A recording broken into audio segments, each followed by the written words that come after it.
Le Boogie, Le Boogie, Le Boogie.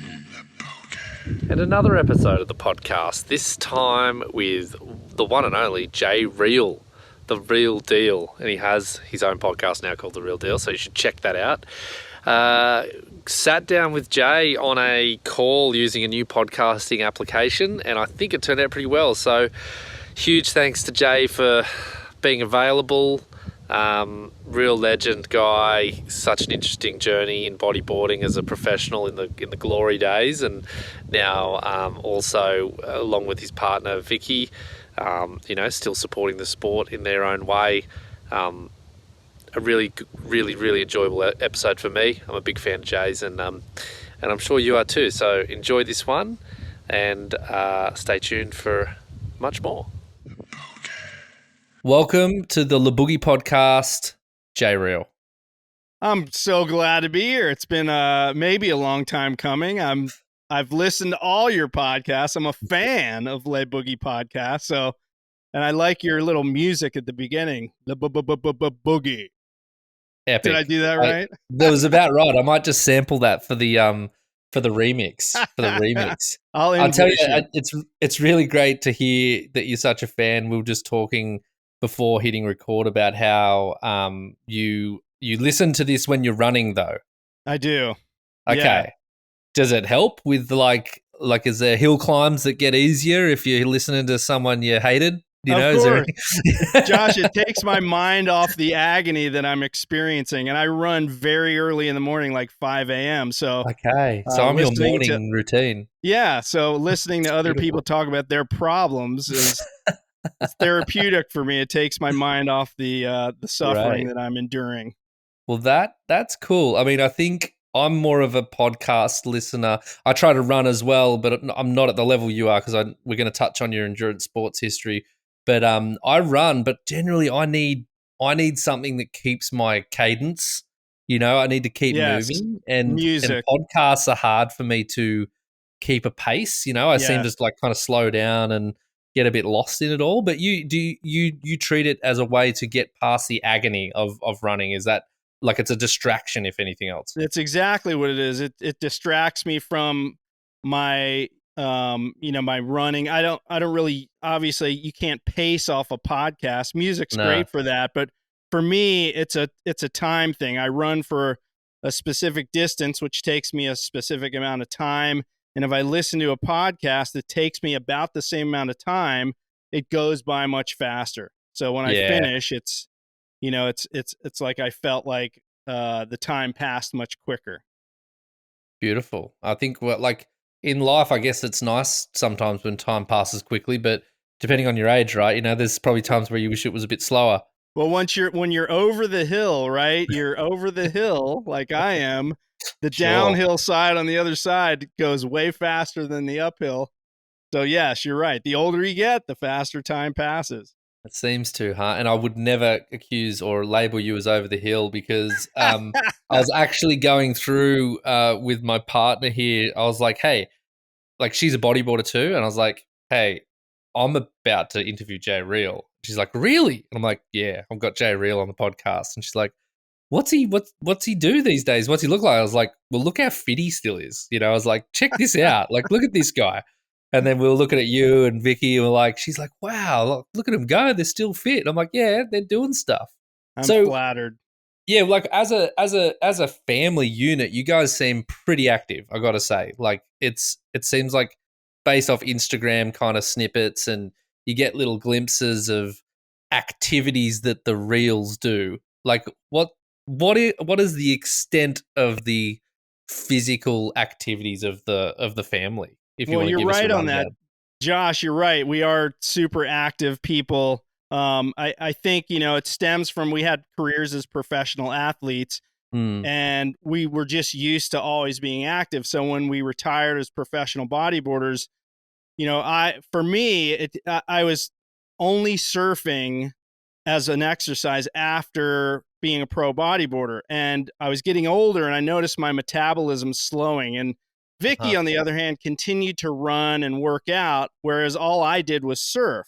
And I found that as I got older, surfing every day was not enough to fight the effects of the slowing metabolism. So one day I looked in the mirror and I saw like a spare tire start to form. And I went, I am not going to let that happen, man. And that just switched off a light in my head. And I said, that's it. I'm going to set a goal. I'm going to sign up for something, a triathlon, because I always love to watch the Ironman World Championships in Hawaii every year on TV. Sure. And Vicky had just done the LA Marathon at that point. That was like 2004, maybe. Our daughter had just been born, like months before that. So I saw Vicky finish that race, and I saw these people super fit, and here I was getting a spare tire, just eating like crap. And I just said, that's it, man. I signed up for a triathlon 3 months ahead, and I started training the next day because I just want to stay fit. But back to your original question, yes, Vicky and I both work out 6 days a week. I still surf every single day. I probably surf 300 days a year. And my kids are active. My daughter's a cheerleader in high school, which is probably foreign to most Australians, but you've seen it on TV and movies. I think we get enough movie content to get it.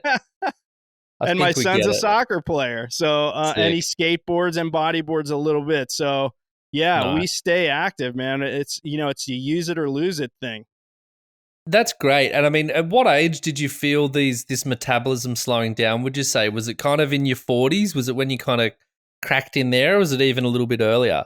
So when I retired from pro bodyboarding, it was end of 1998. At that point, I was 34, getting ready to turn 35. Right. And so my metabolism was still great at that point because I was still bodyboarding full time. But as soon as I stopped and started sitting behind a computer most of my days, setting up e-bodyboarding, within, say, 2 years, by my late 30s, I started to notice that metabolism slowing.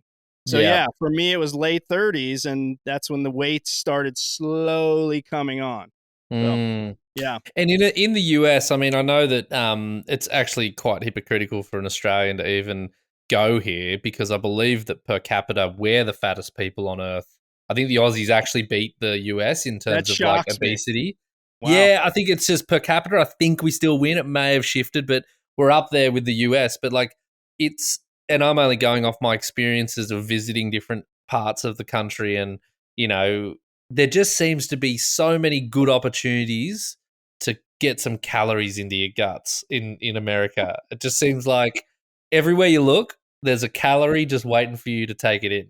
Well, there's no question about it. I mean, back when Vicky's family used to come over to visit many years ago, they would always marvel at the huge portions, the large portions of food that you would be given at restaurants. And now I feel like that has, by osmosis, bled over to Australia, and restaurants there now give you giant portions. So, it's just, it comes with the territory, and people have gotten lazier over time because everything is easy, right? Everything's delivered to you. You can just sit in your place and order Uber Eats and have food delivered to you. So people have just gotten lazier and lazier. So it doesn't surprise me, that obesity is such a huge problem now.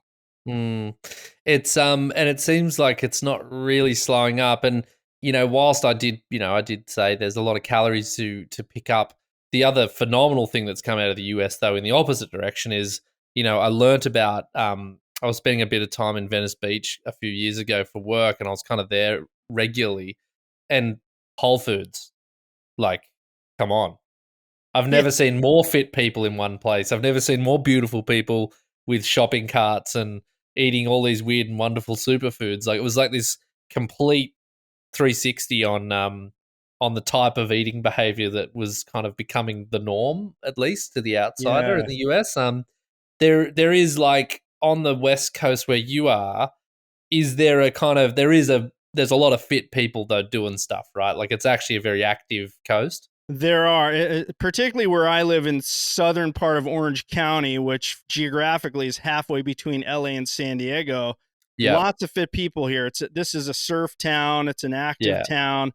But what I will say is what I've noticed is a socioeconomic element to this. Mm-hmm. The people that are more affluent tend to have the means to eat healthier, and they're more concerned with their level of fitness.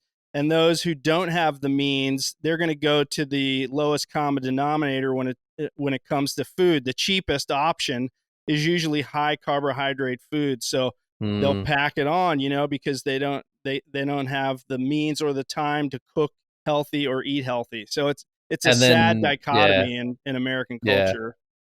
And also you could probably put the time to exercise into that basket of things. When you're lower socioeconomic, you're probably, scraping around trying to find your next job and stuff like that. Right. So there's none of that security working multiple either. jobs in a lot of cases. Yeah, for sure.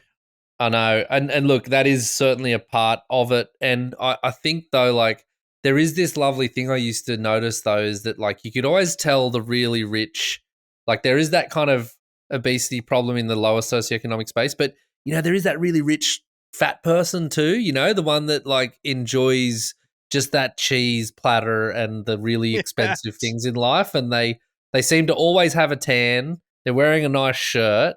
Yeah.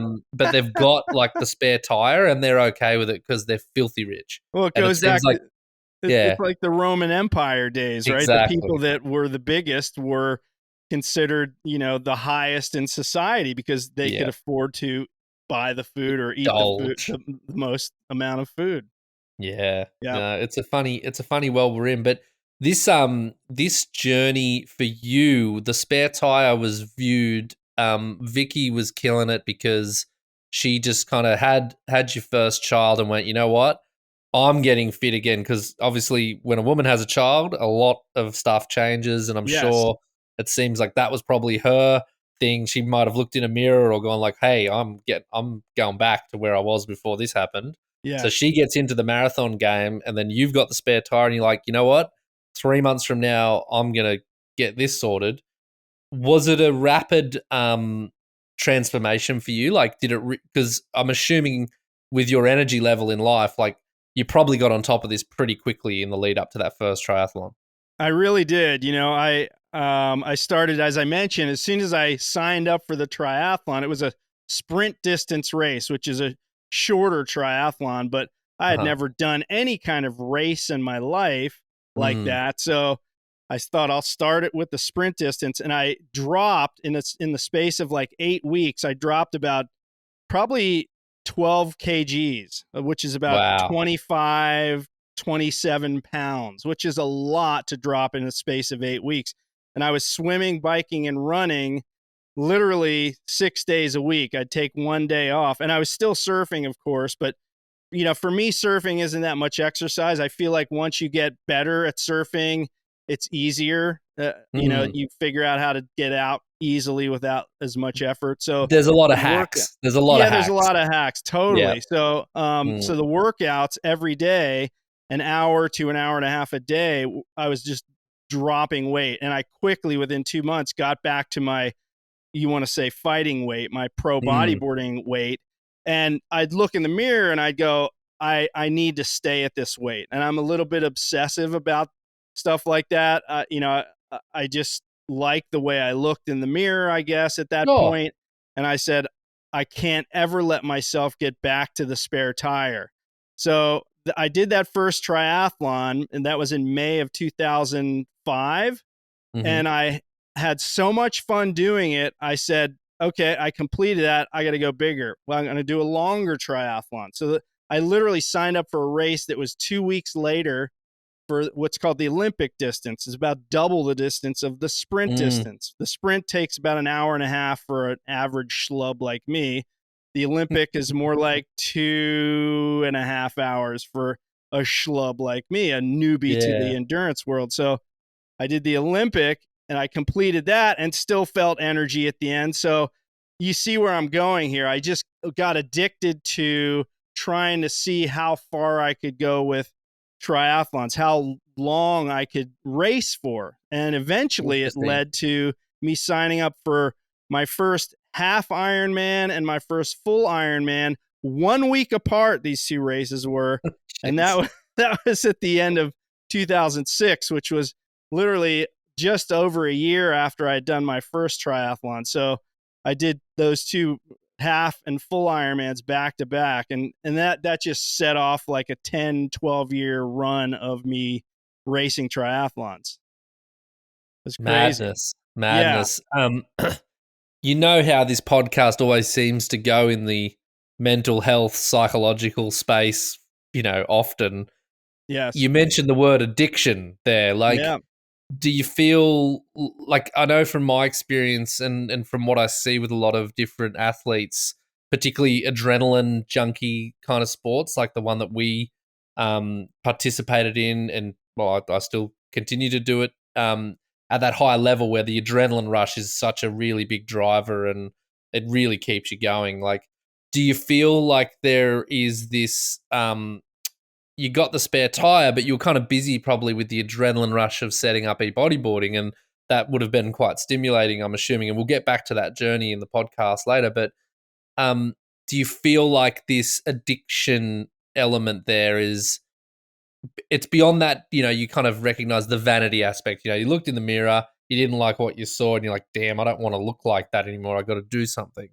But after that, you could have done heaps of other things. Right. Why do you get hooked? Is it in your nature to get really hooked on something and take it to its point, the pointy end of your experience with it? Is that in you? Yeah, that's a good question. I think in the case of endurance sports, for me, it was the validation of hard work. I think in this day and age, as I mentioned earlier, a lot of things are just made easy for us.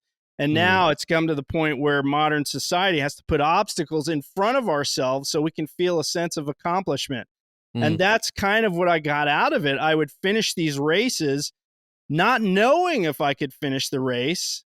Yeah. Yet I would achieve that goal, and I would suffer through the race, especially the Ironmans that I did 11 full Ironmans, and I'd finish the race and I'd be like, man, I busted my ass for months to train for this, and I achieved the goal. So it was really that addiction of the reward at the end of the hard work that kept me coming back for more. So, and the bonus was, I was very fit, and people would compliment me. Oh man, look how fit you are. How old are you? Wow, that's great. Yeah. So that was obviously an ego boost as well. Sure. There's no question about it. Everyone likes to have their ego pumped. And so those two things combined just kept me going.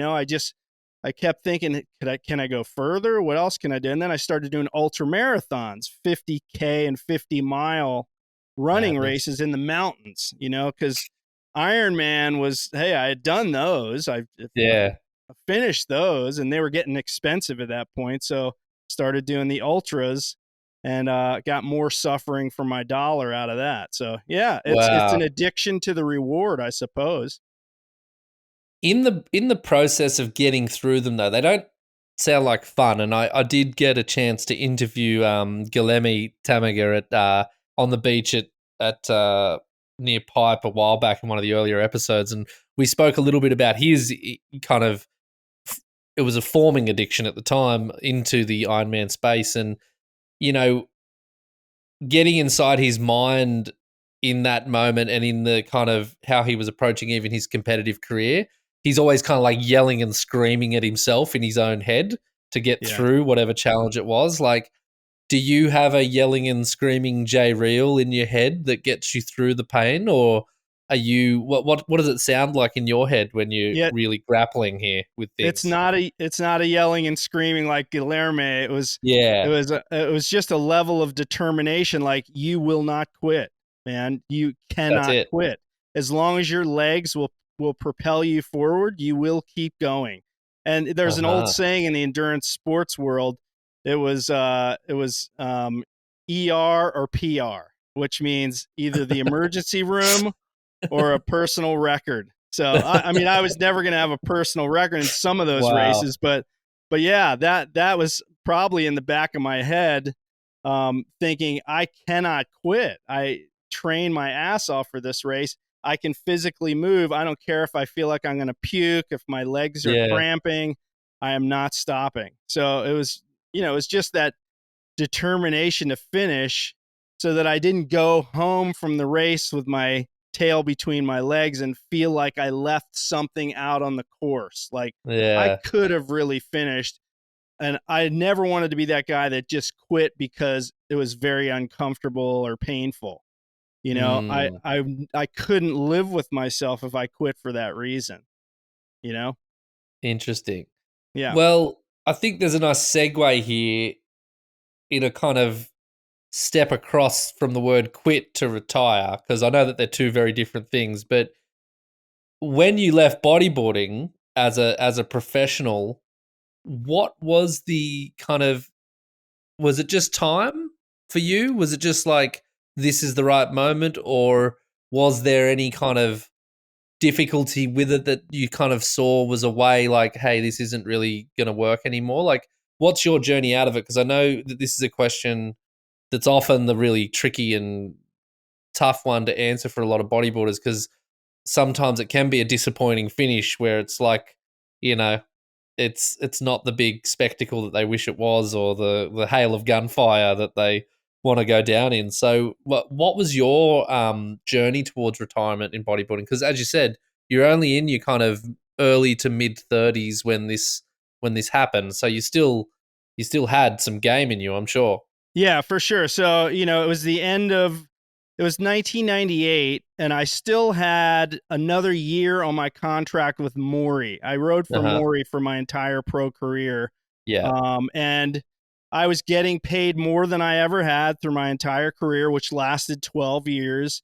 At that time, which of course is the late 90s, there weren't really many guys. In fact, I can't think of anyone other than Mike Stewart that was older than me that was still doing the tour. And Mike's only, 9 months older than me. I'm 57 right now. He's 58. So, at that point, I was still doing pretty well on the tour. In fact, we had just started the drop knee tour, I think, the year or two before, and I had ended up in the top 5 on the drop knee part of the GOB tour, which we called it the back original.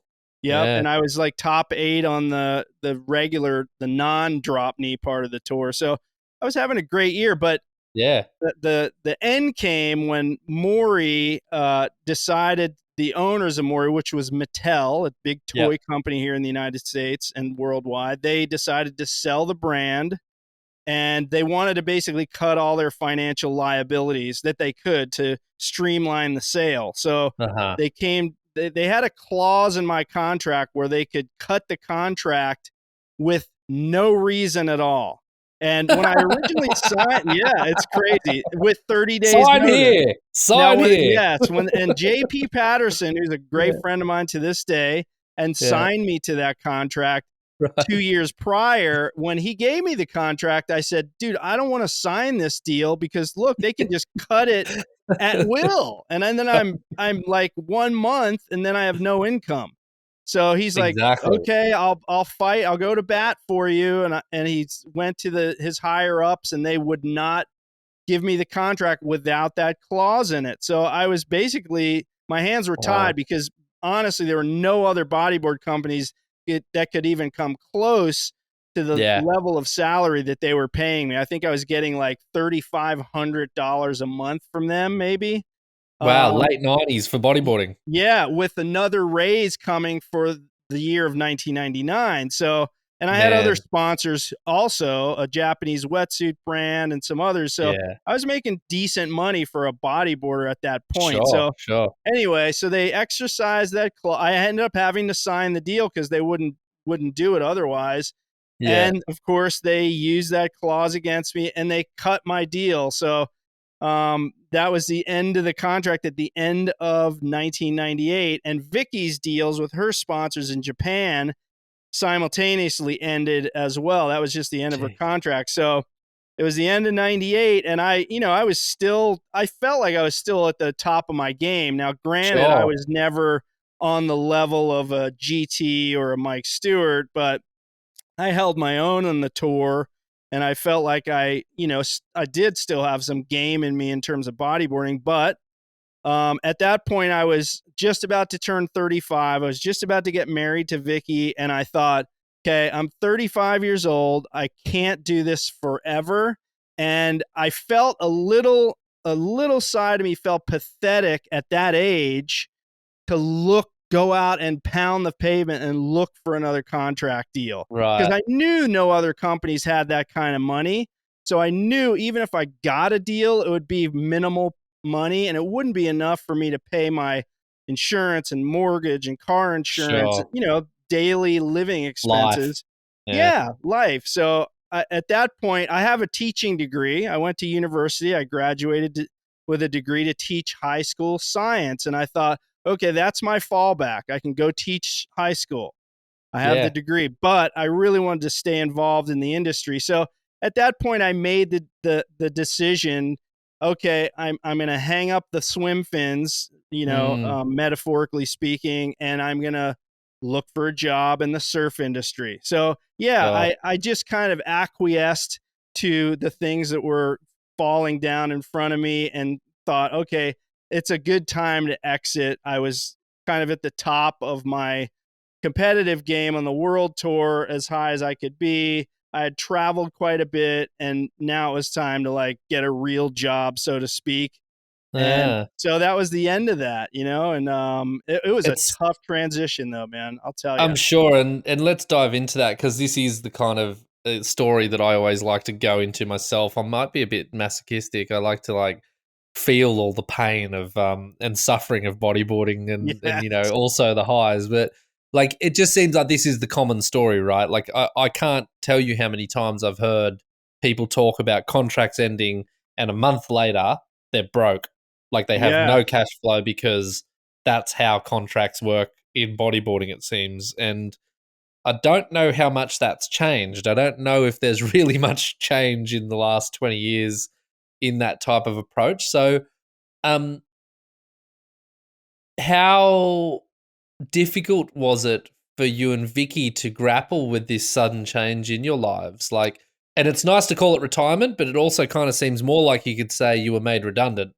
Yes. If you want to be technical about the term, it really doesn't seem like it was your choice, but you just, as you said, acquiesced to the situation, took it in your stride and went, righto, game change, let's figure it out. That's kind of what happened. So at that point, we had about 6 months worth of savings, and I had bought a condominium several years before. So I had a mortgage payment and property tax and all the, again, life stuff. So I thought, okay, I got 6 months. I'm going to apply for jobs, which was totally, I hadn't worked a regular job for a long time, since before I was a pro bodyboarder. I used to, I used to work for my parents, and I was a DJ on a radio station. I had done various things for money prior to being a pro bodyboarder, but it was, it was a little daunting getting back into the quote unquote workforce. And again, I didn't really want to teach school. I really wanted to stay involved in the bodyboarding industry. So it was a scary time. I thought, okay, I got 6 months. Obviously I can teach, or at least substitute teach, and make money as a worst case scenario, because there's always a demand for teachers, particularly science teachers, which is what I'm trained to do. So I knew I had a fallback, but at the same time, I wanted to make something different work. So Vicky and I initially started sending out resumes, or CVs, as you would call them in Australia, to surf brands to try to be a sales rep. That seemed easy for me. I was good at talking to people, and I figured I could sell products, but nobody responded. I got no responses to any of those resumes. Maybe, who knows, because I was a bodyboarder applying to surfing brands like Reef Sandals or Billabong or whatever. No response. Yeah, name and shame them. Name and shame them. No response. And Peter Townend, who, for those of you who don't know, Australian guy from Coolangatta, first ever world surfing champion. He lives over here, and he was a friend of mine because he worked at Bodyboarding Magazine, and I tried to get his assistants to put in a good word for me, but to no avail. So at some point, Vicky and we had been getting fan emails, because email was relatively new, maybe 3-4 years old at that point. Yeah. We're getting fan emails, and some people would send me emails and say, I live in this place and there's no place to buy bodyboards here, and the people don't know anything about it. And Vicky and I, sort of a light went off in our head, and we thought, this is a need that nobody is filling. Yeah. These people can't find gear where they live. And the people that sell gear, if they do live in a place with gear, are surfers. They're not bodyboarders. They don't know what they're talking about. So at some point we said, let's try to set up a website and sell stuff. And we had been talking to Tom Morey, and he had said, you guys should set up an internet surf shop. And so all of these sort of elements were coming together, and we thought, well, why don't we try that? Let's give it a shot. Yeah. And in the meantime, I got a response from BZ Bodyboards. I got a word that they were looking for a sales rep. And lo and behold, I got hired as the sales rep for BZ. So now I had sort of two irons in the fire, the BZ sales rep, and we started building the website for ebodyboarding.com. Vicky did all of that because she had some computer training from Newcastle Uni. The 1 year I went to the same uni. That's nice to know. There we go. I went to the same one. She went for 1 year before I stole her away from her higher education. Oh, good on ya. Good on ya. Much to the chagrin of her parents, I'm sure. But anyway, long story short, I quickly quit the job as the BZ rep because they had caught wind that we were starting an internet retail business.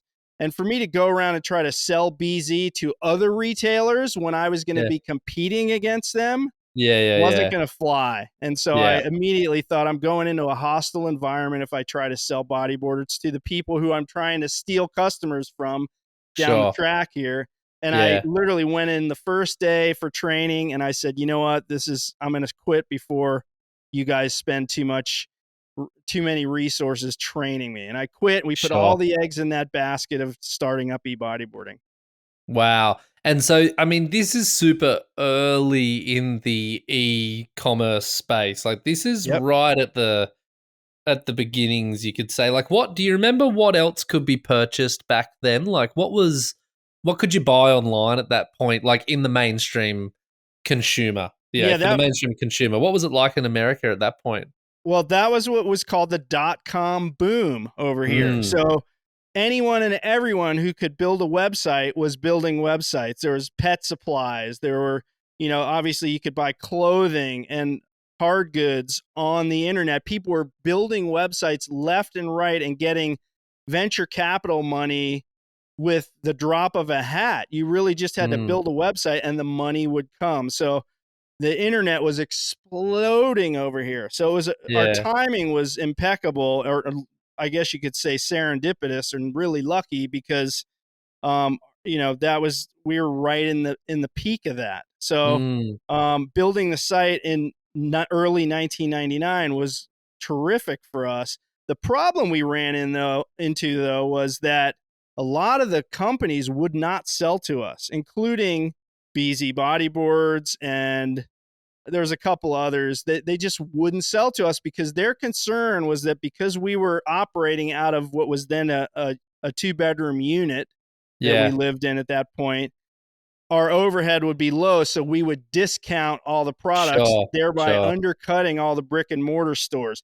We assured them time and time again we would sign a contract agreeing not to do that. We even said, we'll pay 10% over wholesale for the goods as a sign of good faith that we're not going to do that. We're going to do this on the up and up. We're promising you we're going to sell at the MSRP, which is manufacturer suggested retail price.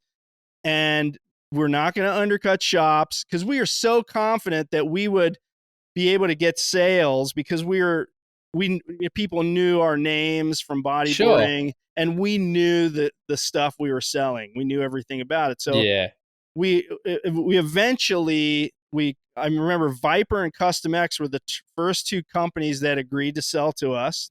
Sick. My friend David Kniff, who's a former pro from here in California, he was one of the guys that owned Custom X at the time, and Debbie Caldwell, who still owns it. They agreed to sell to us and Viper, and we sunk, we had a chunk of savings, $10,000, and we said we're going to spend $10,000 on inventory, and we're going to go from there. So We got a Wow. few other vendors, and slowly but surely the rest of the industry came around as e-commerce started exploding, Sure. and they started to agree to sell to us, and we just built it up from there. What an interesting journey that is, and it blows my mind because there's one element there of that story into e-bodyboarding which just the absurdity of it all jumped into my head for a second, where I understood this whole overheads problem, right? You've got, you're going to have less overheads, you can afford to discount stock, therefore you can afford to win. And you're there saying, no, no, no, no, no, we're happy to make more money. Like, you know what I mean? Like, it's a business, Yes. right? So Yeah. if you can stick to that higher price, it's better for your business anyway. Like, and so that Yes. risk of discount, kind of diminishes. It's just a funny argument to be having, like, and then offering 10% above to kind of say, look, we're really not interested in that. We're not going to destroy your other distribution outlets. It's really interesting, that kind of challenge it took at the time. And I mean, it must have been maddening at some points, right? Where you're literally saying, like, there's people who aren't being served your products, though. Like, that's the reality too. There are Yep. literally people not being served because not all surf shops are stocking these brands, It's Yeah.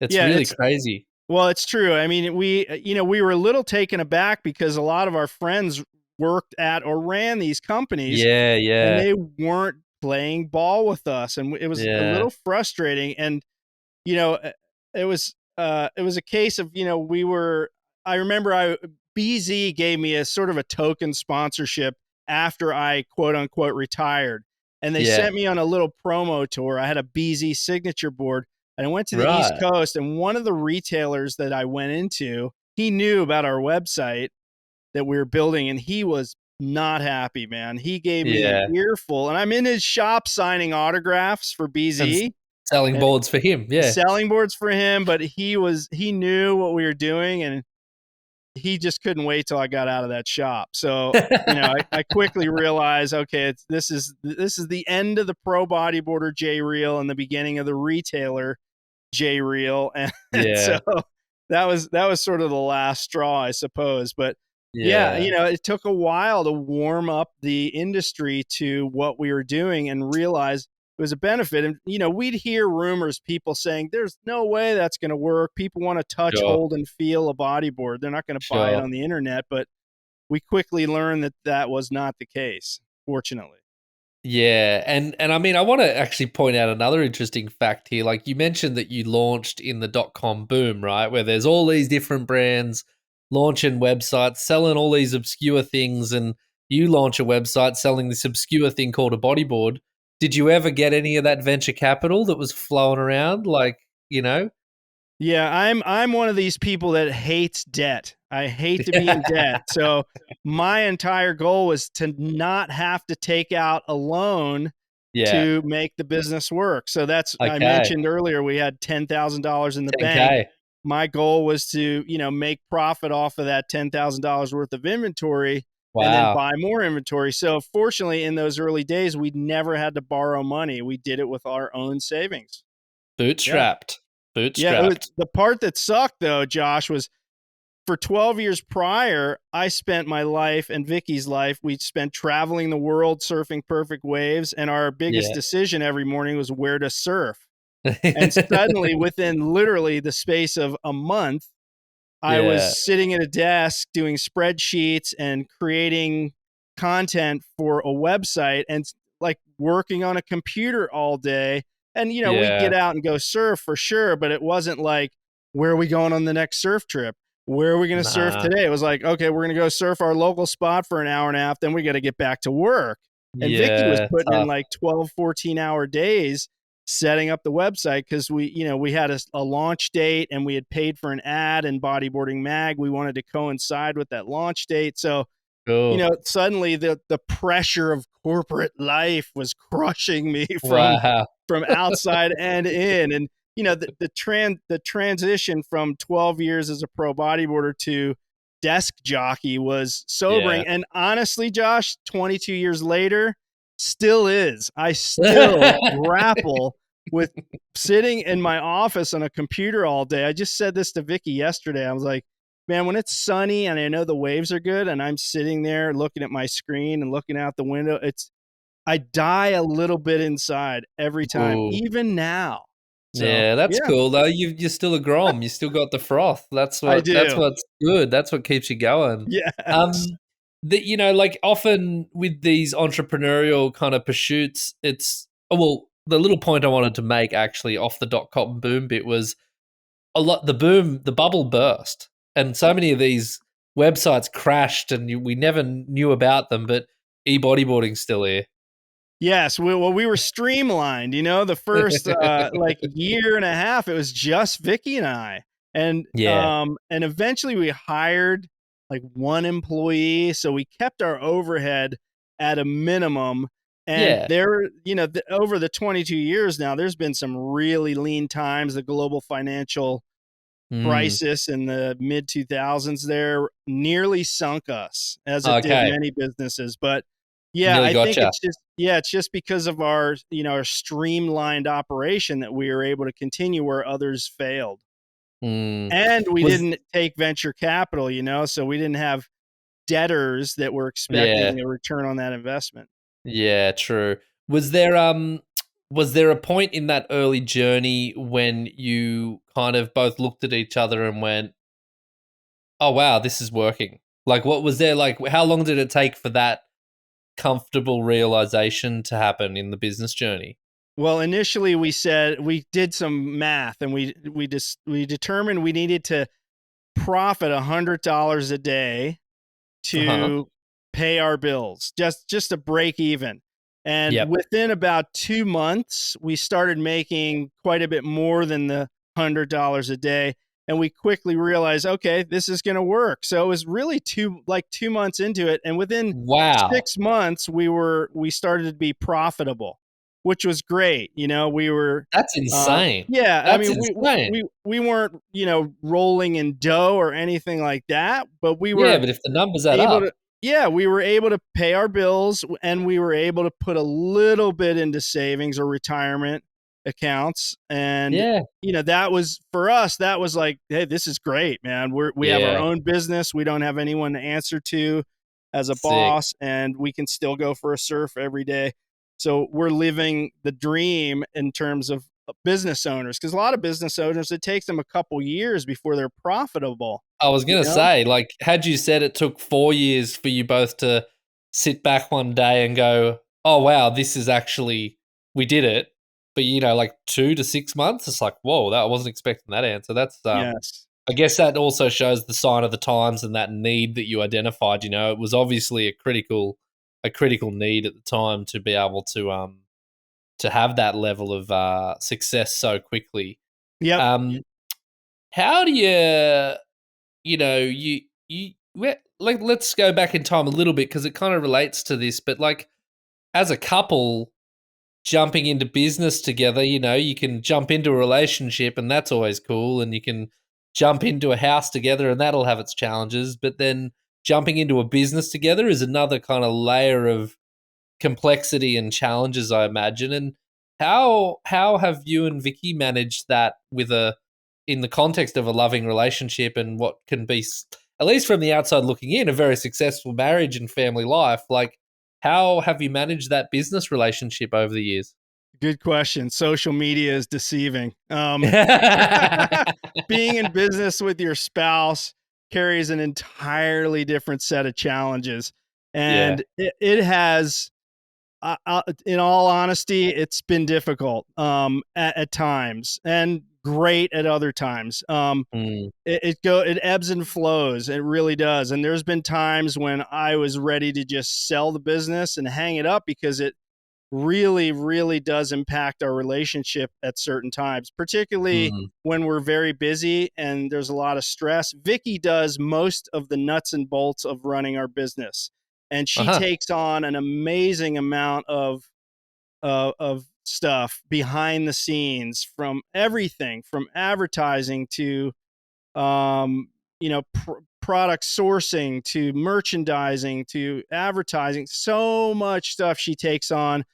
that it would make my head explode if I tried to do it. Because, my forte is nothing like hers. My forte is more the social media and the communication, the marketing, I suppose. But, and that can create conflicts. She may at times have resentment that I don't take on more of the tasks that she handles.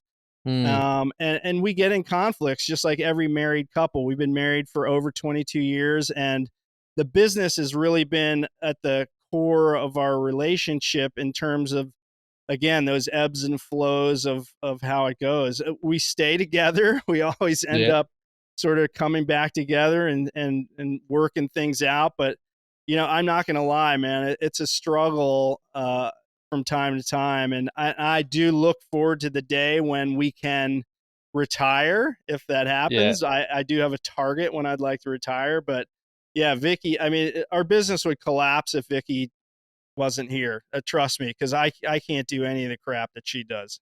She's a legend. So what's the tip then for any kind of couples out, like any people who might be entertaining the idea of working with their spouse? Like, what's the one piece of advice you could leave with them? The piece of advice is to make sure that the tasks that each of you do don't overlap if you can at all help it. In other words, you do that stuff, I will do this stuff. And maybe occasionally we'll come together on one or two things and collaborate. But I think, having separate tasks and keeping that dividing line is really important. For us, a lot of the times our crossing point is, employees and certain decisions that we have to make with business. We have 3 full-time employees and 1 or 2 seasonal employees. And there's always challenges with employees. Over the years, we've had some really bad ones and we've had some really excellent ones. Right now, we have a great staff. But there's, for me, managing people is a nightmare. I hate to have to deal with personality conflicts and stuff like that. I'm a very non-confrontational person, and Vicky is as well. And we're so bad. We've had to fire people in the past, and it's like sleepless nights leading up to that day when we got to let somebody go, because neither one of us likes to do that. So, but yeah, back to your question, separate tasks, keep it as separate as you can. Stay in your lane, folks. Stay in your lanes. 100%. That's really cool. Let's go back in time, because I feel like we've had a good chat now about the entrepreneurial retailer and extraordinaire Jay Reale running big marathons to get his spare tire off his guts after the bodyboarding career. And as I said before we started, like a lot of the audience who listen here, they're very nostalgic. They love to go back in time and kind of relive some of the glory days. And you, for one, are one of those riders who really seem to be in the absolute thick of the glory days, you could say, of bodyboarding. And when I say glory days, it's basically when it seemed like the sport was ascendant, like it seemed like there was this journey upwards and beyond what anyone could believe possible. How did it kick off for you, this professional bodyboarding career? What's the creation story here for Jay Reale into that space? Yeah, so I grew up in Maryland, which is on the east coast of the U.S., in the middle of the East Coast. I'm remembering not far from Washington, D.C. In fact, I grew up in the suburbs of Washington, D.C., inland. And when I started bodyboarding at the coast in Maryland, that was 1979. And my family eventually moved down to the beach. So I started bodyboarding really full time when we moved to the beach, which was in 1980. I was 16 years old. So late start by today's standards, So late. A kid starts at 16 now. They could never achieve, that sort of lofty goal of being a pro bodyboarder. You got to start when you're like 2, right? Like John Cruikshank's little kid, right? Jackson. Yeah, exactly. But at any rate, Maury Bodyboards was doing these tours around the country where they were bringing pro riders to different little towns and letting people demo boards.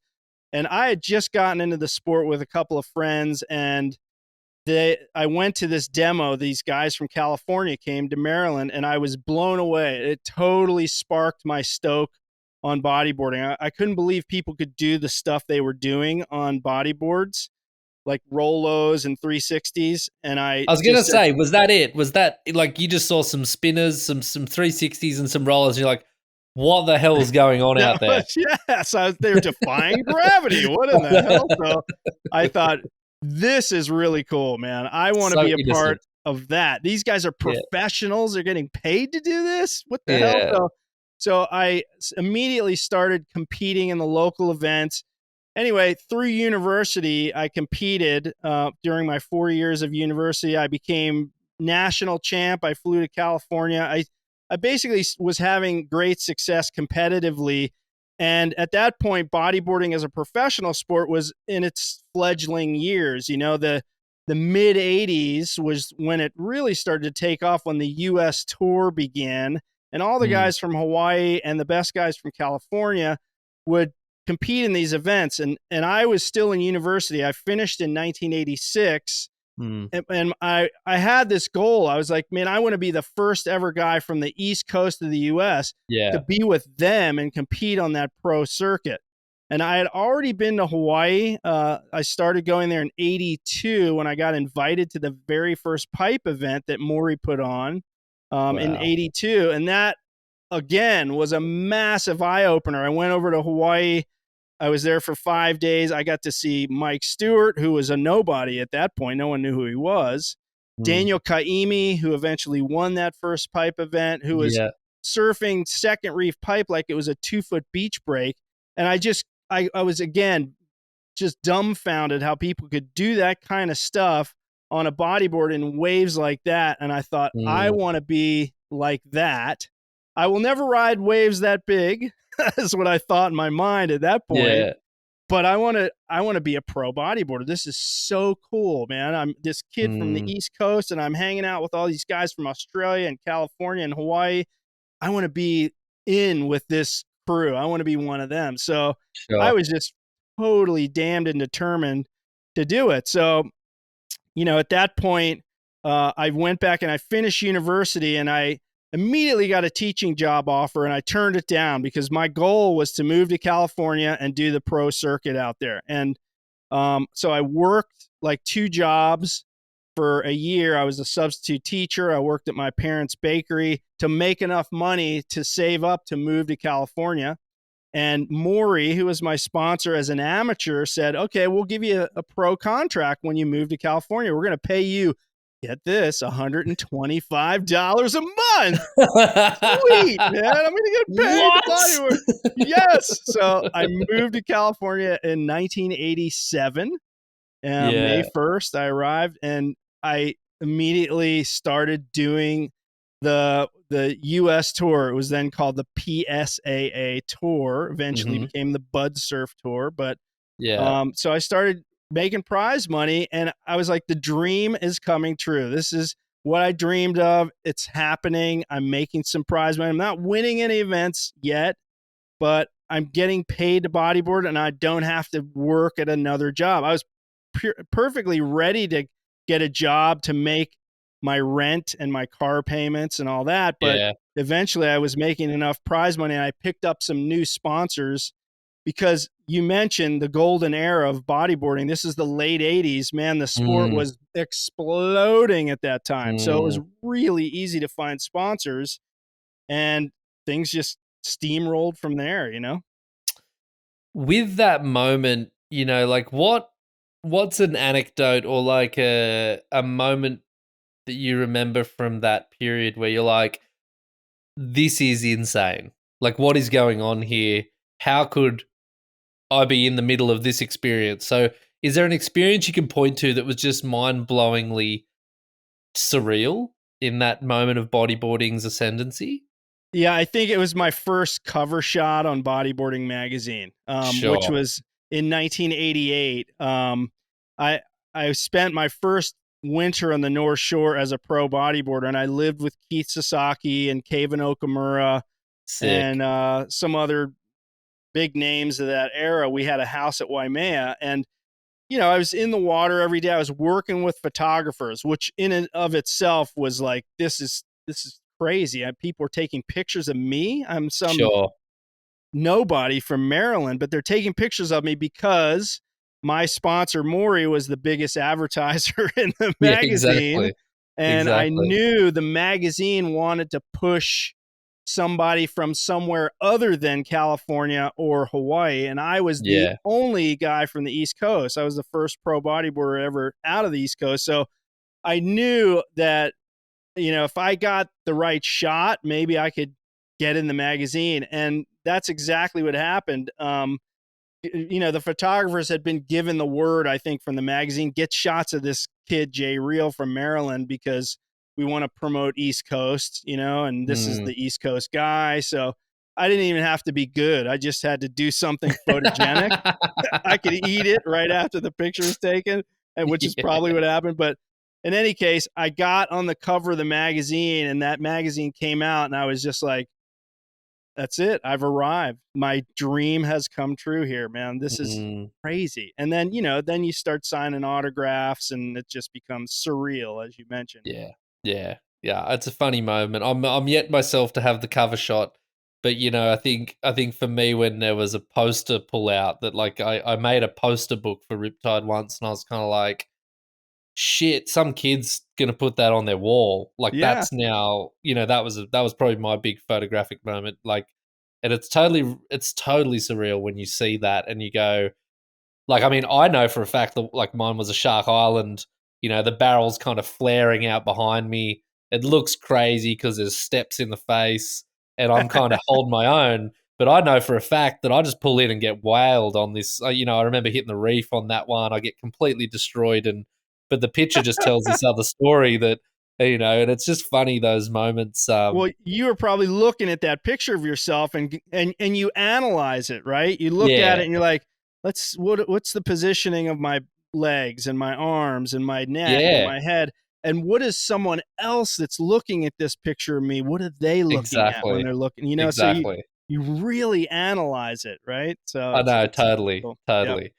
But it is this really cool moment, and it's definitely something that it it kind of just makes you realize that you've taken a step in the right direction, and it's really cool. It's kind of like, yeah, it's this make it moment, but the reality is so different though, right? Like your cover shot, like what was your cover shot again? Is it a drop knee one, or is it when you're Yeah, it's a drop knee shot. It was taking it off the wall. Aaron Lloyd took it with a pole camera, which was, he was one of the early guys. He used to build his own pole cameras. And we were trying to get this like drop knee snapshot over and over for days. Sure. And we just couldn't quite get it right. And it was on a small wave, maybe like a waist high, chest high wave. And he got the shot and it went to the magazine and they really liked it because my O'Neill wetsuit was showing and the Maury logo and the Churchill fin. So even though there was a water drop over one of my eyes, they airbrushed that out, and airbrushed, because it's before Photoshop, they airbrushed my eye back over the water droplet so they could use it for the cover. So that it was obvious they really were struggling to find any shot of an East Coast guy for the magazine. So, everything went in my favor, and it wasn't because necessarily because of any talent level that I had. It was just timing was right. It seems like this is a theme of, I'm definitely not going to agree with you on the talent bit there. That's your own self-criticism, but it does seem like there's a theme of recognizing timing and opportunity in your life. Like it seems like there seems like there's a niche. If there's a niche that Jay Reale can see, he will fill it, and it will be this kind of success by seizing the opportunities and taking them from there. Well, the realization of that came in 1991. I went to Europe. Maybe it was 92 with Mike Stewart and Paul Roach. We were doing a Euro tour for a month, and I'll never forget the first place we surfed in Portugal. I think it was Costa de Caparica, which is just a beach break in Lisbon. And I paddled out with the best drop knee guy in the world and the best prone guy in the world. And there's me, right? So I get out there, I get up on a wave, drop knee, and I like fell off or something. The waves are small. And some Portuguese kid paddles up to me and he says, Jay Reale, you are just like me. You fall off the board. Yeah. And I thought, okay, I found my niche. I'm the everyman. I am the everyman. I'm not Paul Roach. I'm not Mike Stewart. I'm Jay Reale, just like you. I fall off my I'm board real. sometimes. I'm real, just That's like it. you. So I quickly realized my role in the sport was more of an ambassador, I suppose. And of course, I tried to win contests and occasionally did, but I knew that, I just really had to mine that niche of being an ambassador. Yeah, sure. And I do remember now, I was actually staying with Eppo a little while ago, and I think he told me a story how basically the ARS was one of these moments in the sports development that you really grabbed onto the move, right? Like in your competitive bodyboarding, like when Eppo kind of got it done, you were like, oh, this is going to be really helpful. And you really, is it true that you kind of really grabbed onto that? You really put a lot of time into trying to get that right? It is. I was at Redhead Beach. I was announcing the event with Terry McKenna when Eppo first pulled out in competition. I had lost out in the semis, I think, and then a lot of times I would grab the mic. I would get to be announcer. And Eppo did this move, and nobody knew what he did. Everyone just kind of looked at each other and go, what the hell was that? What did he just do? Yeah. And that became the ARS. So in Hawaii one day, I was out at Rocky Lefts with Eppo, and I was having him coach me on how to do the ARS. And I listened to his advice, and I eventually pulled it off, and then it became a regular part of my repertoire early on. But yeah, I mean, that's absolutely true what he says. Yeah, he mentioned it. It was kind of, I forget what we were talking about. We were having a good, every time I get to catch up with him, obviously I'm having a good yarn and, always trying to get whatever, there's so many stories to hear and to learn from Eppo. But it's, he did mention that it was this kind of, when it came on, like he was like, oh yeah, I know Jay really, like, he really appreciated it because it gave him this new weapon in the repertoire to use. And because I've been really critical of it, because in my kind of period of coming back into the sport, it was really, it's always been hard for me to feel comfortable doing those flips. Yep. And I know that I kind of hate on it a little bit. I'm like, damn, everybody's doing flips all the time. And I'm like, I kind of wish they'd stay on the face. I wish there'd be more appreciation for this kind of pocket surfing and stuff like that. And then I kind of like hate on it sometimes. Yes. But then, in my quieter moments on my own, I am just like going like, damn, I wish I probably need to practice this. It's definitely this move that that really changed the sport. So like Eppo's legacy is crazy when you think about what happened next after he did that, because he did. At the time, it really changed it all, didn't it? Changed the game. He did. Yeah, he set the stage for the future of where the sport went. Into the air became the way you won heats. And not everything he did took. Obviously, the double roll-o kind of went so to speak. Guys will bust it out. Reverse roll-os, all these weird moves you don't really see in professional competition. But yeah, the ARS. And in fact, I've seen Eppo do double ARSs at North Wall and Port Macquarie. That is a super tough move that you don't really see. But the basic ARS, the basic backflip are still cornerstones of competitive bodyboarding from all the way back in the early 90s when Eppo introduced them. Yeah, it's a crazy legacy. It's really interesting though, because you mentioned you kind of framed yourself in this position in the sport as this ambassador. And, as a Grom, when I was growing up with bodyboarding, you came across as a really kind of fun guy on the tour and things like that. And I think and you're always the guy maybe doing a song and dance at these moire banquets too. Like, and before we kicked off the podcast, you mentioned that there's this other side of your life which kind of connects in here with this every kind of day kind of guy, is this musical element. So like, what was going on at those banquets? Like, can you give us a story there? Like how did you end up being this guy that would play songs and kind of keep the crowd going? What's that all about? Well, without getting too far into the backstory, I started singing when I was a kid. I used to do performances for my family, right? So I loved to sing. I sang through high school. I was in cover bands. I was a drummer and singer. So when we got on the tour and I moved to California, I had to quit my band. So I really missed singing. But Brian Press, who was another guy on the tour with me at the same time, he was into music big time, and he still is. He plays guitar.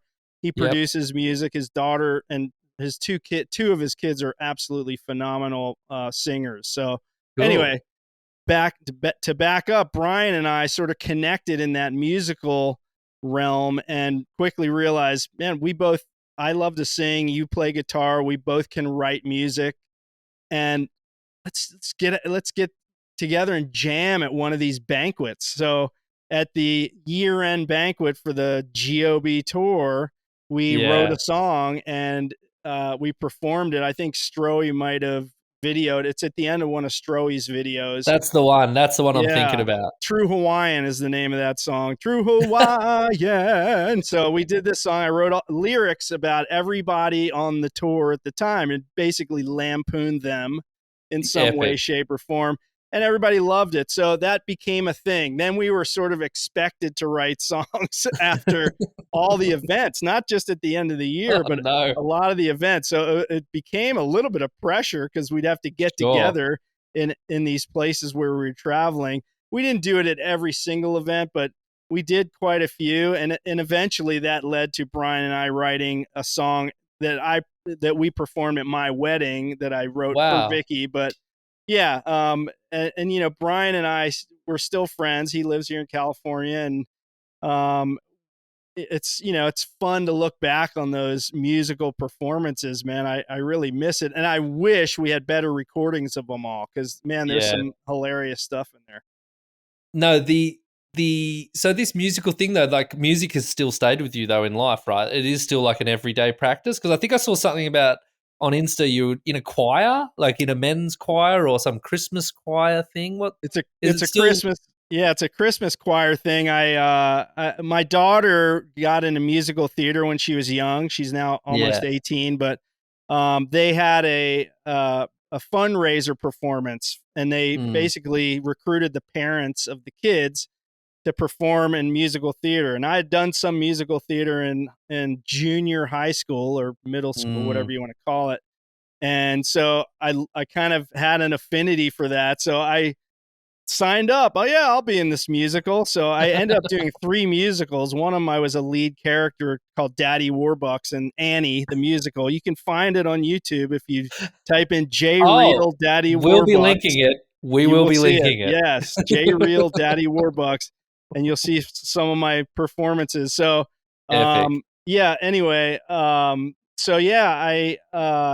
more recently, because of people I met doing those musicals, they had this Christmas choir that sings at Disneyland. So, every, September, October, we start rehearsing and we perform at Disneyland. We couldn't do it last year, where it looks like it's not going to happen this year due to COVID, of course. So, but they've just recruited me to sing in a choir for some other thing in about 3 weeks. So we start rehearsals on Sunday. So that's a minimal time commitment. It's pretty easy because I'm pretty busy. I don't have time to commit 100% to that, but I love jumping in when I can and still singing. And, I sing in the shower and in the car, just like we all do.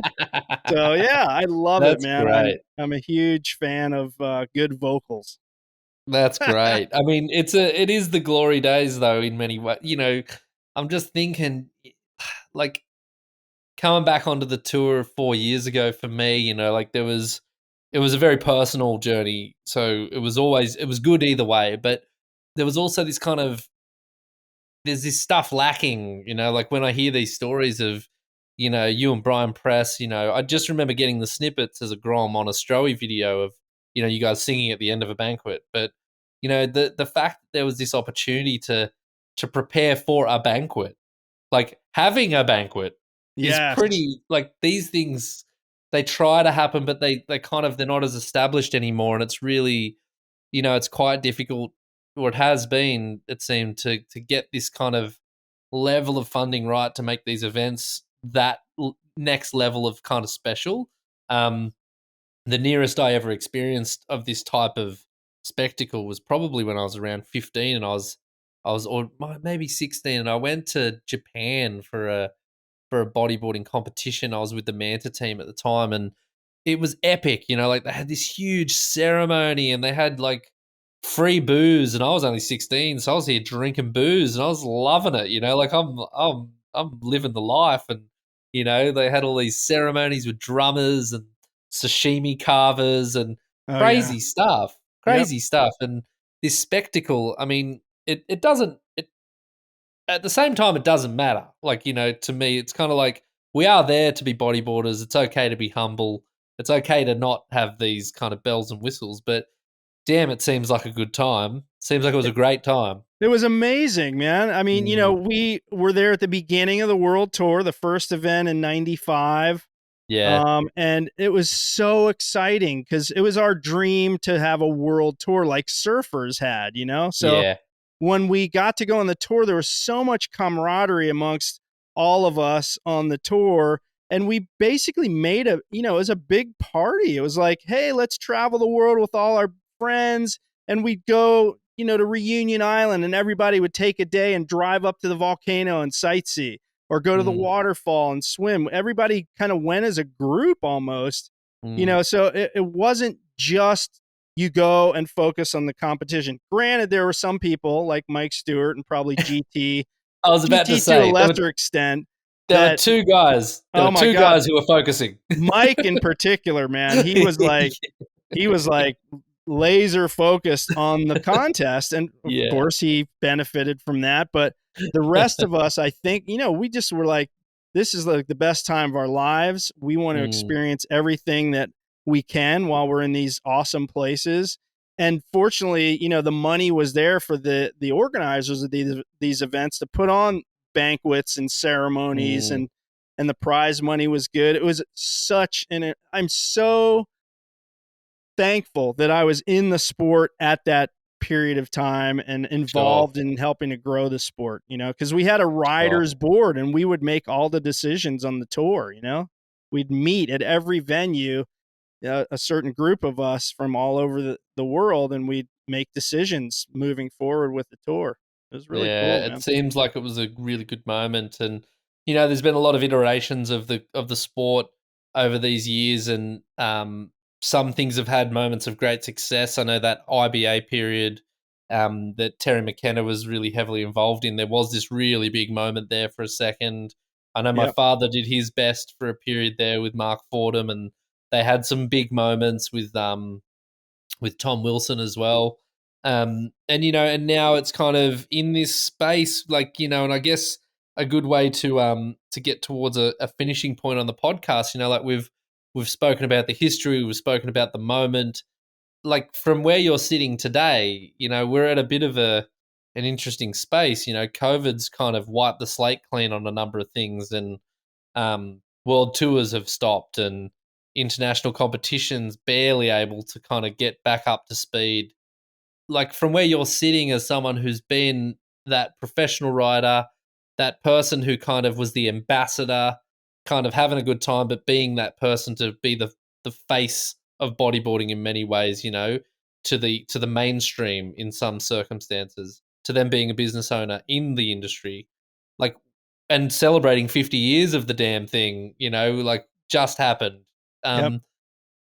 Where do you see, what's your view of the future of this crazy piece of foam that we love to ride? Like where do we go from here?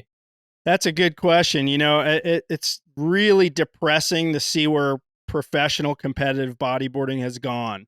Obviously, circumstances beyond many people's control. COVID, as you mentioned, wiped out competition in the last year and a half, and sort of administrative conflicts amongst different parties have taken care of the rest of it. So it's just, it's such a different time in competitive bodyboarding. And it's sad for me because young kids coming up the ranks no longer have a goal to shoot for, at least at this point.